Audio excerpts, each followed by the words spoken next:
Sziasztok!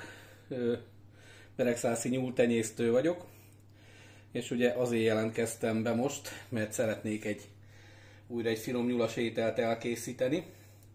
Először is szeretném nektek megmutatni, hogy szoktam tárolni a nyulat, amikor például eléri a vágósúlyt, és nincsen rá, mondjuk nem tudom eladni a húst, akkor így beszoktam vákuumozni, és lefagyasztom. Ennek több előnye is van. Ugye elsődleges előnye, mint látjátok, nagyon gusztusosan el tudom rakni a nyulat, nagyon kis helyre. A második előnye pedig, hogy nem tudom, tudtátok-e, de maga a nyúlhús friss vágás után 4 napig tárolható a hűtőbe, minden gond nélkül, hogy veszítsen a minőségéből. Az 5. nap már veszít a minőségéből, olyankor már célszerű felhasználni vagy lefagyasztani. De viszont ha vákum csomagolásba rakod, mint ahogy én is, akkor a hűtőbe a 4 nap felett még legalább egy ilyen 3-4 napot pluszba, tehát összesen 8 napig tárolható a felhasználás előtt. Ha pedig lefagyasztod még frissen, tehát 1 vagy 2 naposan, akkor úgy igazából ugyanazt a minőséget kapod vissza, ha vákuumba fagyasztottad le vákuumzacskóba, mint például akkor, amikor levágtad volna frissen. Közben egy kicsit átmostam, ugye friss vízzel. Ezt mindenképpen javaslom mindenkinek, hogy ugye szoktuk máskor is kivéve a fagyóból vagy hűtőből mindenképpen vízzel átöblítjük. Én azért szeretem a nyúlnak az első combját, nézzétek milyen szépek. Mert ez számomra olyan különlegesség, mint a csirkének a szárnya.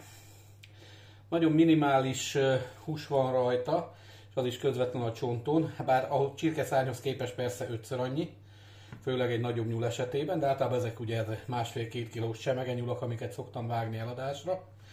És a lényeg, hogy ezek nagyon-nagyon szépen pirosra süthetőek, nagyon gyönyörűen, és hát ez olyan kellemes ropogtatni, hogy majd látni fogjátok a végeredményt.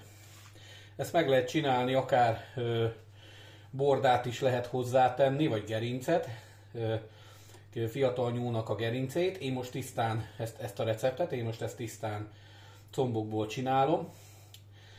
Ugye készítettem ki több különböző fűszert, ezt már előre bekevertem. Mindjárt mondom, hogy mik vannak benne. Közben ugye kikészítettem egy sütőbe való tálcát. Ezt zsírpapírral, pontosabban sütőpapírral kibéleltem. És ugye nagyon fontos, hogy mivel fogom fűszerezni, mert mivel maga a combok kicsik, és könnyen meg fognak sülni, éppen ezért nem szükséges egyáltalán, hogy elő legyen pácolva. Most fontos, hogy kicsit várni kell még a zsírral, mert most melegítettem fel zsírt, nem tudom, látjátok-e. Ez olyan zsír, szalonna zsír, ami ki lett olvasztva szalonnából, maradt egy kicsi, és még hozzátettem egy kanál frissen olvasztott házi zsírt. Lényeg az, hogy mindenképpen amikor bekenjük a nyuszit, ugye a nyúlnak van egy olyan jellegzetessége, hogy nincs benne szinte semmi zsír, éppen ezért nem olajjal célszerű sütni, hogyha igazán finom ízeket akartok elérni, hanem zsírral. Éppen ezért melegítettem fel ezt a zsírt, próbálok várni egy picit, még hűlni fog.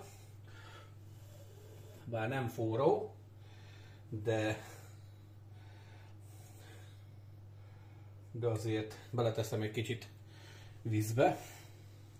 Azért melegítettem fel, hogy ugye folyékony legyen, különben nem lehet akkor beletenni a fűszereket, és nem lehet feloldani benne úgy, ahogy kellene, hogyha szilárd halmaz állapotban van. De most egy kicsit melegre sikeredett, de ezt egy pillanatokon belül fogjuk megoldani. Jó. Kis hideg vízbe tettem bele. És most jönnek a fűszerek. Ez egy fűszerkeverék, amit már előre elkészítettem. Ebbe a fűszerkeverékbe mondom, hogy mik kerültek bele. Sajnos nem volt itthon fokhagymám, vagy legalábbis még nem néztem körül, de először is fokhagyma granulátum. Akkor tettem bele egy nagyon kevés csirkefalatok fűszersót. Ez egy kellemes aromát fog neki adni. Nem sokat, egy kávéskanálnyit. Tettem bele fekete borsot. Tettem bele egy kis kanál fűszerköményt, őrölve. Belekerült egy kis pikánság miatt egy kis szárított kapor, piros paprika, és természetesen só. Na most, ezeket a fűszereket egy az egybe megfogom és belekeverem ebbe a megolvasztott zsírba. Összekeverem vele, hiszen csak így fogom tudni felvinni a combokra.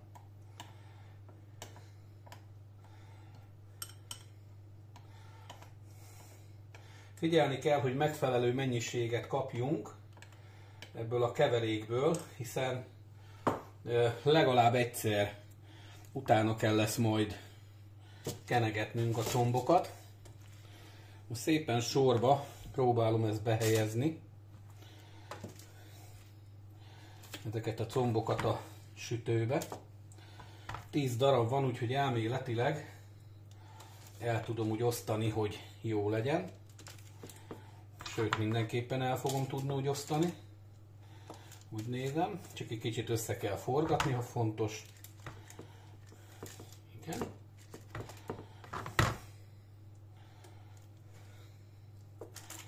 Talán itt kell még egy tekeredés.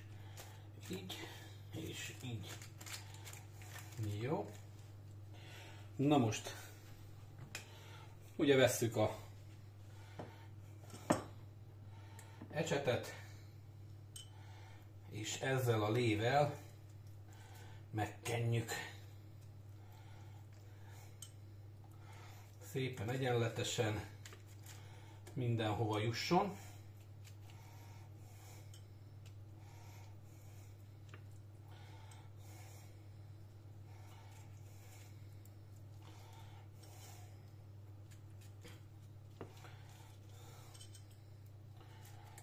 Amúgy ez egy saját receptem, saját összeállításom. Ugye mondtam nektek, hogy 2007 óta tartok nyulakat, és hát nagyon szeretek velük foglalkozni, és ugye enni is szeretem őket, és hogy ne unjunk rá a nyuszira, mert nagyon könnyen rá lehet unni, ezért kell mindig próbálkozni különböző receptekkel, és akkor változatossá tesszük az étrendet. Én most ennek az alját nem fogom lekenni, mivel majd amikor megfordítom a sütőbe, mert egy idő után meg fogom fordítani, akkor fogom a másik oldalát lekenni. És látjátok, ha nincs bacon otthon, ugye húsos szalonna magyarul, akkor jó, hogyha van kéznél egy kis magyar húsos szalonna, füstölt szalonna, és ezt nyugodtan rá lehet tenni minden combra egy darabot ilyen vékonyra szelve. Elrontani garantáltan nem fogja.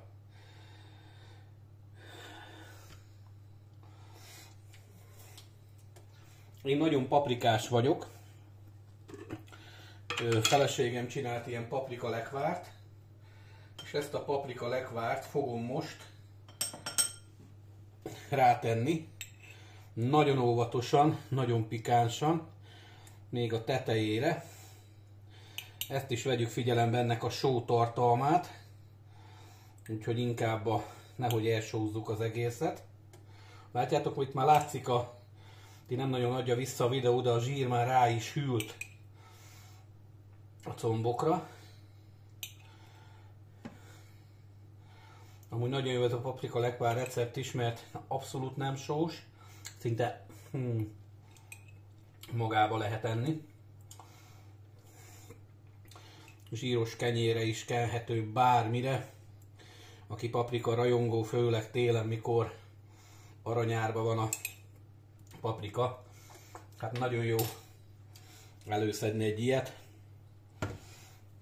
Lényegében készen is vagyunk. Most betesszük egy előmelegített sütőbe. Maga a sütő a 180 fokra van előmelegítve. Már bekapcsoltam egy 15-20 perccel ezelőtt, hogy szépen melegedjen fel. És légkeverésesen fogjuk sütni. Hát, mivel friss a nyúl, én egyelőre azt mondom, hogy 40 perc, de már régen sütöttem, úgyhogy meglátjuk, hogy mikor éri el azt a szint, amit én szeretnék. Innen fogjuk folytatni, ahogy kész van. Köszönöm a figyelmeteket, a receptet természetesen küldöm, és az elkészült nyuszit is mindenképpen. Amire még szükség lesz, miközben sül, 20 perc után mindenképpen meg kell nézni, és meg kell kenegetni. Ha kell egy kis zsírt, még lehet ehhez a fűszeres léhez még önteni, mert nagyon sok fűszer lemaradt az alján, ami elméletileg nem baj. Gyakorlatilag, amikor sülni fog, már rögtön érezhető, hogy észrevehető, hogy hol kell pótolni. És ezt bármikor tudjuk pótolni természetesen. Úgyhogy hajrá, sok sikert nektek! Remélem, hogy össze fogom tudni vágni a két videót, amikor kész lesz a nyúl is, tehát ez a nyúlcom, mert ilyet még nem csináltam. De ha nem sikerül, akkor 2 darabba teszem fel, úgyhogy bocsássátok meg nekem. De így láttátok, hogy készítem elő, mit teszek hozzá, és így nagyon egyszerűen úgy gondolom ti is el tudjátok készíteni. Ha nem sikerülne, akkor itt el is köszönök tőletek, köszönöm a figyelmeteket, jó étvágyat hozzá, képet mindenképpen küldök, és egy második rövid videót. Sziasztok! Még egy fontos dolog, amit elfelejtettem mondani, ha még új vagy a csatornámon, akkor tudnod kell rólam, hogy 2007 óta tartok nyulakat, és 2015 óta tenyésztem is őket. Nem csak nyulas ételeket rakok fel az internetre, hanem a csatornámon megtalálhatsz minden olyan aktuális videót, ami segít neked abban, hogyha még nem kezdtél el nyulakat tartani, tenyészteni, akkor ezt el tud kezdeni, vagy ha már tartó vagy, és vannak különböző kérdéseid, mert látsz különböző problémákat, döglik a nyúl, nem tudod, hogy milyen ez a nyúl, mi ez a betegség, hogy lehet ezt megoldani, milyen ketrecre lenne szükség, mi adható neki, mi nem, mikor. Ezekre a kérdésekre meg fogod találni a választ. Több mint 100 videóm van feltöltve, és ebből a 100 videóból már több mint 40 konkrétan, részletesen beszél különböző nyúltartási problémákról, előnyökről, hátrányokról, tanácsokat ad, és a többi, és a többi. Tehát mindenféleképpen kérem, hogy ha tetszett a videó, és megnéztél több videót is, és ha tetszett azok is, akkor lájkold, iratkozz fel a csatornámra, akár tag is lehetsz, hiszen a tagságoddal még továbbiakban is támogatod a munkámat, különböző lehetőségek vannak, melyek közül választhat, akár a számodra legszimpatikusabbat is, ami nevetséges, mindössze 200 forint, ha jól tudom. Ezzel is nagy segítséget nyújtasz, illetve azzal is, hogyha írsz egy kommentet, egy bátorító kommentet, hogyha tetszett, amit láttál, hiszen mindenképpen az a cél, hogy tudjam a munkámat a későbbiekben is folytatni. Köszönöm még egyszer, addig is sziasztok! Na, közben tehát az idő és szépen sül a szág. Ki is veszem nektek megmutatni. Uaj, de gyönyörű, nem tudom mennyire adja vissza a kamera. Nagyon szépen sült. Most kell megforgatni lényegében. Na, meglátom, ez hogy fog sikerülni.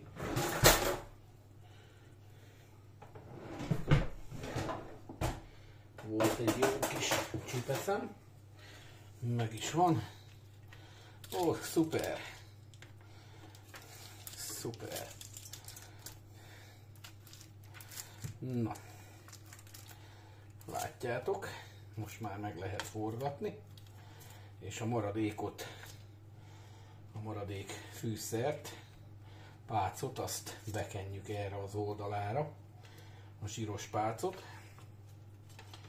Fú, micsoda illata van. Már összefut a nyál a számba.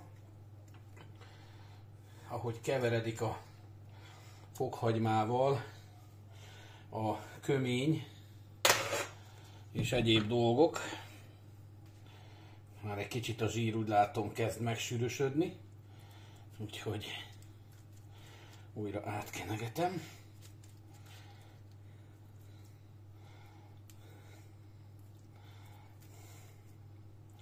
Ez ad neki egy kis színt, és természetesen ízvilágot is, és itt már nem kell lesz sok neki. Most körülbelül 40 percet sült, 170 fokon, azért nem kell magasabbra, mert úgy sülhetne hamarabb, de akkor kiszárítja a húst, és a cél az, hogy ne száradjon ki a hús. Itt is még természetesen egy kis piros paprikával, ebből a darált paprikával megspécizzük, de csak az, aki szereti.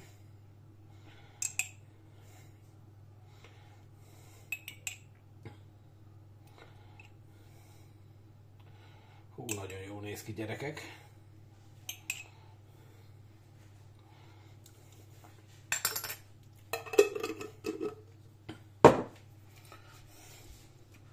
És egy pici kaporral is, szárított kaporral behintem.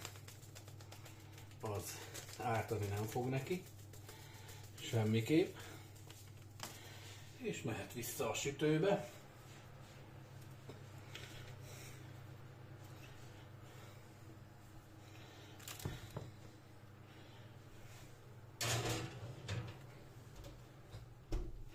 És szerintem még egy 20 perc, és meg lesz a végeredmény. Közben kisült a saját kenyerem is. Így megmutatnám, általában 600-800 g-os vekniket szoktam sütni. Egy ilyen kis sütő alkalmatossággal. Hát megmondom őszintén, nagyon nem bántam meg, hogy megvettem ezt a kenyérsütőgépet, mert egyszerűen olyan kenyeret sütünk magunknak, amilyet mi szeretnénk, és persze nem aranyáron, és ami fontos, hogy mindig friss és ropogós. Átlagosan egy kenyér 3 óra hossza alatt elkészül, így kompletbe, csak beledobálom a megfelelő hozzávalókat, és ugye tudok kísérletezgetni saját recepttel, ez is egy saját receptű kenyerem. Hát nézzétek, milyen puha, magvas, van benne ugye fehérliszt és teljes kijelölés is megfelelő keveréssel. Na, erről most külön nem akarok beszélni, de ezt is javaslom a figyelmetekbe, érdemes egy ilyet vagy otthon sütni, vagy beszerezni. Hát nagyon úgy néz ki, hogy letelt az a 15-20 perc. Most jön egy próba, egy icipici próba.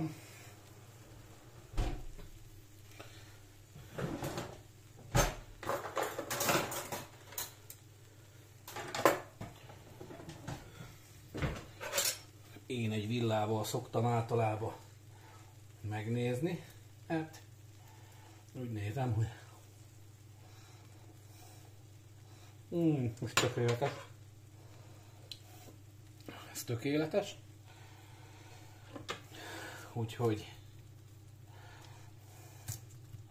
Úgyhogy készen vagyunk. Kész mutatom is nektek. Kész az első nyúlcomb. Pici olajjal át lehet kenni a tetejét.